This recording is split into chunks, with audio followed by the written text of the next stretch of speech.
Behind the Greenbird pub there was a big car park. It was a busy pub, and every night there were lots of cars there. Tonight there was a woman in the car park too. She stood in the dark behind a tree, watching and waiting. Her name was Rosa, and she was 20 years old. She worked in a hotel 6 days a week, but not on Mondays. On Mondays, Rosa did something different. And today was Monday. It was cold. Rosa pushed her hands into the pockets of her coat. It was a night for trousers, but Rosa wore a short skirt and nothing on her legs. That was important. After a time, a woman came out of the pub and walked across the car park to a blue Ford car. The woman was about 50 years old, and she walked slowly. She sang quietly, with a little smile on her face. She's drunk, Rosa thought, but she's going to drive. The woman got to her car and put a hand on it. She wore a long green coat and gray trousers, and she had blonde hair. Very, very blonde hair. "Oh dear, my head," she said, then laughed. That hair color came out of a bottle, Rosa thought. She took a small bottle from her pocket. There was some red liquid in it, and she put some of the liquid on her leg. Then she ran quickly round the car park to the blue Ford. The woman opened the car door and half fell into the driving seat. She laughed. "Oh, Dorothy Burns," she sang, "you're drunk again." Rosa was now behind her car, crouching on the ground. When the car began to move back, she jumped to her feet and hit the car with her hand. Bang! The car stopped suddenly, and Rosa fell down on the ground behind the car. She put her hand on the red liquid on her leg and quickly put some of it on the back of the car. Dorothy Burns got out of her car and walked round to the back. When she saw Rosa on the ground, her face went white. "Oh!" she cried. What happened?" "My leg," Rosa said. "Oh, my leg." She began to cry. But what happened?" said Dorothy Burns. Then she saw the red liquid on Rosa's leg. "Oh, there's blood on your leg." "Yes, because your car hit me, that's why," Rosa said. She stopped crying and began to look angry. I didn't see you behind me," Dorothy Burns said. "You didn't see me because you didn't look," Rosa said angrily. She stared at the woman. "You're drunk." Dorothy Burns was suddenly very afraid. I? "Yes, you smell of whiskey." "I can smell it from here," Rosa said. "I'm going to call the police. Now." "Oh no, please," Dorothy Burns said. "I'm very, very sorry, but not the police, please." "Listen, I can help you. I can drive you home, and—" "I'm not getting in that car with you," Rosa said. "You're drunk." "No," Dorothy Burns said. "Just one small whiskey, that's all." "Oh yes, tell that to the police." Rosa stood up, holding her leg. "What's the number of your car?" "No, please," Dorothy Burns said. "Not the police. Listen, I want to help you. Take a taxi to the hospital. I can give you the money for it. Go to the accident dash."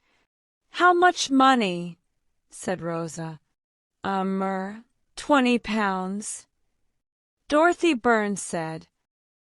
50, Rosa said. "Well, how about 30? Said Dorothy Burns. 50. But I haven't got a lot of money with me. 50. I'm calling the police now. Rosa took a mobile phone out of her coat pocket. Okay, said Dorothy Burns. She got her handbag from the car, took out 50 pounds, and gave the money to Rosa. Here you are, she said. Rosa took the money and walked away. She went down the street to her car, a small white Fiat, 10 years old. She sat in the car and waited for the woman to drive away. Then Rosa drove home. On the next 3 Monday evenings, Rosa went to 3 different pubs. She waited for a drunk or nearly drunk driver to come out. Sometimes she waited 2 hours or more. Then she took out her little bottle of red liquid, and minutes later there was an accident. The drivers never wanted Rosa to call the police. They were always ready to give her money. Sometimes it was 50 pounds, sometimes 100. Once, a big fat man with gold teeth gave her 200 pounds. That was a very good Monday. The next Monday, Rosa found a pub in a street not far from the Green Bird. It was a very cold night, so she waited in her car. After an hour, a man came out of the pub with a bottle of wine in one hand. He stood looking up and down the car park. Rosa watched him. He can't find his car, she thought. He's drunk.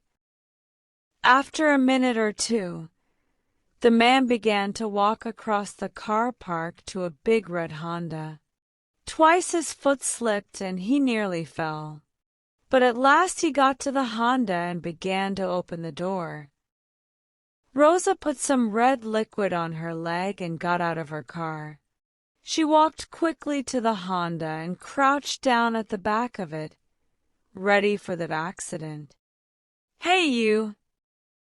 Rosa quickly looked round. A woman ran across the car park. A woman in a green coat and gray trousers. A woman with very blonde hair. She had a camera in her hand. Rosa stood up and began to walk away. But Dorothy Burns was quicker than she was. "Oh, no, you don't!" Dorothy shouted. She grabbed Rosa's arm. "You were at the Green Bird 4 weeks ago." "What? Who are you?" "What are you talking about?" said Rosa. "I'm just going home." "Let go of my arm." The man with the wine bottle in his hand came round to the back of his Honda. "Hey! What are we doing? What's happening?" he said. His face was very red and his eyes were half closed. "This woman took 50 pounds from me 4 weeks ago," Dorothy Burns told him. "She's a fake.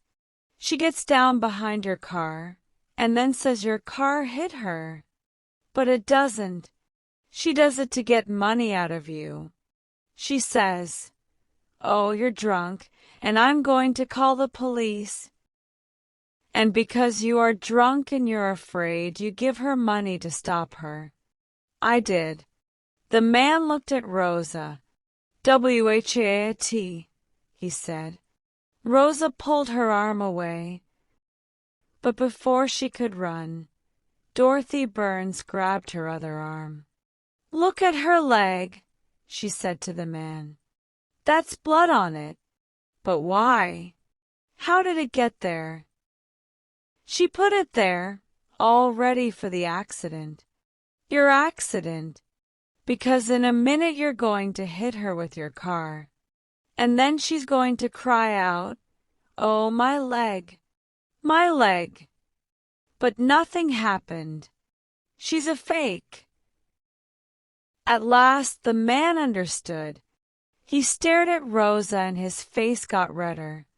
"You little," he said angrily. He pushed Rosa, and she fell to the ground. But before he could hit her again, Dorothy Burns pulled him away. "No, wait," she said. The bottle of wine fell from the man's hand. It hit the ground next to Rosa and broke. Wine went over her face and her coat. "My wine!" the man cried. He looked angrily at the two women, then began to walk back to the pub. "Got to get some more wine," he said. "For my wife." Rosa stood up slowly and then began to walk away. "Wait," said Dorothy Burns. Rosa laughed. "Why? I don't want to talk to you." "Oh, I think you do," Dorothy Burns said. "You see, I took some photos of you when you were behind that man's car waiting." "Interesting photos they are." Rosa stopped, then walked back to Dorothy. "How did you find me?" she said. "I went to a different pub every night and waited in the car parks and watched. And here you are, doing your dirty little blackmail again." "It's not blackmail," said Rosa quickly. "He was drunk, and you were drunk too that other night." "But my car didn't hit you," said Dorothy. "How do you know?" said Rosa. "You were drunk." "No, not drunk. Just happy, that's all," said Dorothy. "When I got home, I began to think. You wanted that 50 pounds. You wanted it very much. And I know all about blackmail. You see, I was a fake once, too." Rosa stared at her. "What did you do?" she asked. "When I was a child," said Dorothy Burns, "my mother and father often went out in the evenings to dinner, to their friends, to the cinema. They always got a babysitter in to stay with me because I was only 10 years old. The babysitters were always girls, usually students about 18 or 19 years old. They needed the money badly. Students always do. But I liked money too." Dorothy Burns smiled. "It was easy. At first I was nice to them. Then I said, 'I want half your babysitting money or I'm going to tell Mummy about you. I'm going to say things like this: You hit me. You put very hot water on my hands. You pull my hair. You put me in the dark.' These things weren't true, of course, but the girls were afraid of my mother. She was famous, you see. She wrote books about children and was always on television. And when she was angry, she wasn't a very nice person.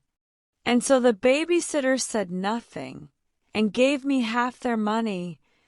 "What a nice child you were," Rosa said. "No, I wasn't nice," said Dorothy. "But some people get nicer when they get older. I don't do blackmail now, but I know a blackmailer when I see one." She smiled at Rosa, and Rosa stared back at her. "What do you want?" she said. Dorothy Burns put out her hand. "I want my 50 pounds back, of course." 3 minutes later, Rosa drove her little Fiat out of the pub car park. She was very angry. Because she was angry, she drove very fast. 2 kilometers from the pub, Rosa's car went off the road and hit a wall. She didn't die, but she broke one arm, one leg, and hit her head badly on the car. She couldn't move. She couldn't get out of the car. She couldn't get her mobile phone. 2 policemen found her in her car an hour later and called an ambulance. Rosa's face was white and she couldn't speak. The policemen were not friendly. "I can smell wine on her," the first policeman said. Another drunk driver, the second policeman said. Why do people drink and drive? Fluency in English is not a destination but a journey of consistent effort. Embrace your mistakes as opportunities to learn and improve. Surround yourself with English through books, movies, and conversations. Dedicate time every day to practice and refine your skills. Remember, persistence and patience are key. With time, English will feel like second nature.